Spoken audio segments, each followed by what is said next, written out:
Le sujet de l'Algérie n'existait pas avant 1830, réapparaît assez souvent dans les médias, dans les réseaux sociaux, colporté par un certain nombre d'hommes politiques, euh, et notamment ceux qui dénigrent l'Algérie à longueur de temps. En octobre 2021, j'avais écrit un petit texte que j'avais intitulé Martin Luther King avait un rêve, moi j'ai fait un cauchemar. Vous allez reconnaître le personnage dont je parle ici. Voici quelques jours, quelques mois que je fais un cauchemar, même éveillé, ces apparitions répétées ne me quittent plus. Je vois perché sur un arbre un oiseau de mauvais augure qui m'interpelle plusieurs fois par jour. Ce podarge de Ceylan me nargue en niant mon existence, celle de mon père et celle de mes aïeuls. À chaque fois que je croise sa route, il me répète sans cesse que mon pays n'existait pas avant 1830.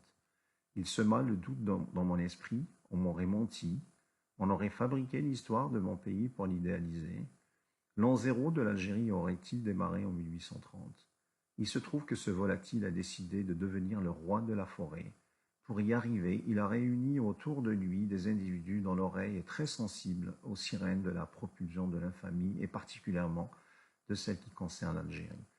Le pire dans tout cela est que cet oiseau est né, semble-t-il, dans ce pays qu'il dénigre aujourd'hui.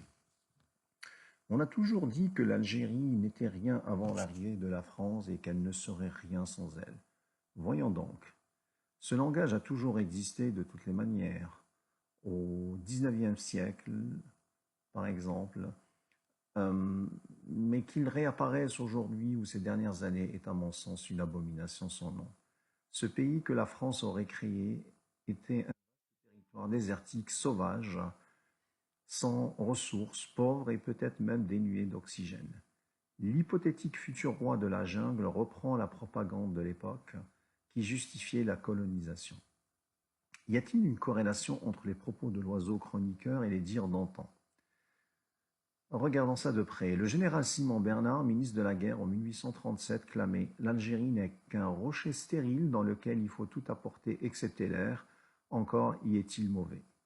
Quelle ignominie! La France de l'époque allait atterrir sur Mars bien avant la mission Persévérance en février 2021. Ce langage de l'époque avait pour vocation de convaincre les soldats et les colons de s'installer en Algérie. Il y a de la place, il n'y a personne excepté quelques sauvages. À propos de sauvages, citons quelqu'un qui a une bonne réputation en France aujourd'hui, c'est Jules Ferry, homme politique de la Troisième République, connu en France pour avoir rendu l'école obligatoire et gratuite, ce qui était évidemment quelque chose d'extrêmement positif. Sur un autre plan, il était connu pour être un expansionniste colonial. Il avait des propos complètement antagonistes avec les préceptes de l'enseignement qui poussent à l'ouverture d'esprit et à l'égalité des chances. En 1885, devant la Chambre des députés, M. Ferry discourait et prononçait cette phrase que tout Africain devrait connaître par cœur. Tenez-vous bien. Messieurs, il faut parler plus haut et plus vrai. Il faut dire ouvertement qu'en effet les races supérieures ont un droit vis-à-vis des races inférieures. Je répète qu'il y a pour les races supérieures un droit, parce qu'il y a un devoir pour elles. Elles ont le devoir de civiliser les races inférieures. Waouh, ça fait réellement, vraiment mal aux dents. Est-ce que notre oiseau de mauvais augure finirait un jour par tenir le même langage? Je ne pense pas, il y a des lois aujourd'hui contre ce genre de choses, mais on ne sait jamais. Voyageons un peu dans ce pays qui n'existait pas avant sa création par la France. Il faut savoir que le nom Algérie a été utilisé par la première fois en 1680 par De Fontenelle, un scientifique français, dans un texte intitulé « De l'Algérie et des Algériens ». Notre oiseau et d'autres prétendent qu'il n'y avait pas d'hôpitaux, pas de routes, comme je l'écrivais plus haut, on atterrissait sur Mars.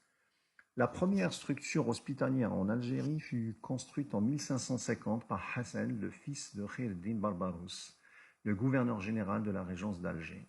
Rien qu'à Alger, on comptait au moins 5 hôpitaux à l'époque. Certes, la France a construit des routes et des hôpitaux, mais évidemment pas pour les autochtones, mais pour ses soldats et les colons qu'elle a fait venir en Algérie. La France avait noué avec le pays d'Alger des relations commerciales depuis toujours. Ce pays qui n'existait pas exportait avant 1830 vers la France le corail, le blé, les dattes, le bétail et probablement d'autres denrées. À la fin du XVIIIe siècle, une transaction commerciale sur le blé n'a pas été acquittée par la France. Pendant presque 30 ans, les négociants algériens réclamaient à la France leur dû, jusqu'en 1927 où le Dey Hussein d'Alger intervint et infligea 3 coups d'éventail au consul d'Aval qu'il avait hérité. Ce consul était représentant de la France dans la régence d'Alger de 1814 à 1827. Le Dey exigeait de la France par l'intermédiaire de son consul le remboursement de sa dette. Surprenant, non?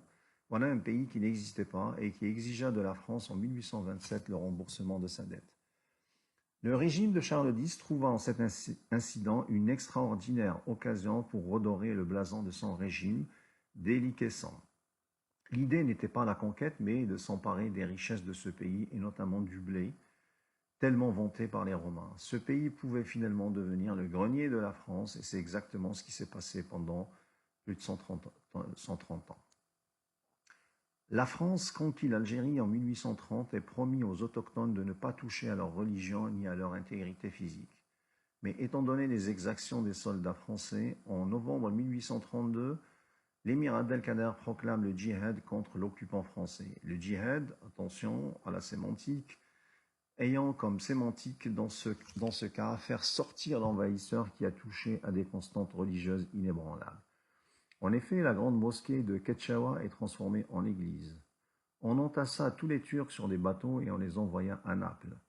Des affairistes marseillais arrivèrent à Alger, pillèrent la ville pendant des mois et dilapidèrent en particulier le trésor du Dey, avec la complicité des chefs de l'armée. La conquête militaire fut d'une violence inouïe. En 1832, près de Maison-Carrée, l'armée française extermina une tribu entière, les Wafiyas, et s'empara de leurs terres et de leurs troupeaux. En 1834, près de 900 habitants du village d'El Fashish, dans la localité de Tness, s'étaient réfugiés dans une grotte pour fuir la barbarie coloniale. L'armée française de l'époque enfuma cette grotte et asphyxia les habitants comme des rats. Elle expropria des propriétaires algériens ayant des espèces de titres de propriété rédigés en arabe. Ce n'était pas la bonne langue à l'époque.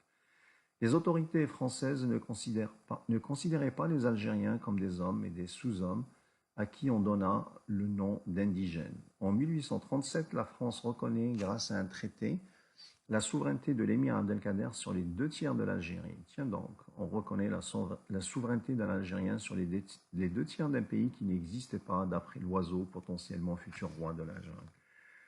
Le 14 octobre 1839, cette Algérie qui s'appelait Numidia ou El Jazair ou le pays d'Alger par le biais du ministère de la Guerre, Virgile Schneider fixa définitivement le nom d'El Jazair et officialisa le nom d'Algérie existant depuis 1680. Nul besoin de s'étaler sur les exactions de l'armée française, elles sont connues par tout le monde, sauf par ceux atteints de cécité mentale et de décrépitude intellectuelle. Dans son rapport sur l'Algérie en 1847, Tocqueville, un homme politique français et sociologue, dressa un constat terrible. Nous avons rendu la société musulmane plus misérable, plus désordonnée, plus ignorante et plus barbare qu'elle ne l'était avant de nous connaître. Un cauchemar à un temps fini, et je sais que cet oiseau, ce podarge de Ceylan, finira par ne plus hanter mes nuits. L'histoire de l'Algérie ne peut être ébranlée par des bavardages répétés et insensés. L'Algérie a des ramifications historiques qui remontent à Massinissa au IIIe siècle avant Jésus-Christ, qui unifia les Berbères de deux tribus et qui fit de Cirta, l'actuelle Constantine, sa capitale. L'Algérie a continué à se développer à travers le temps pour devenir ce qu'elle est aujourd'hui, évidemment avec ses qualités et ses défauts.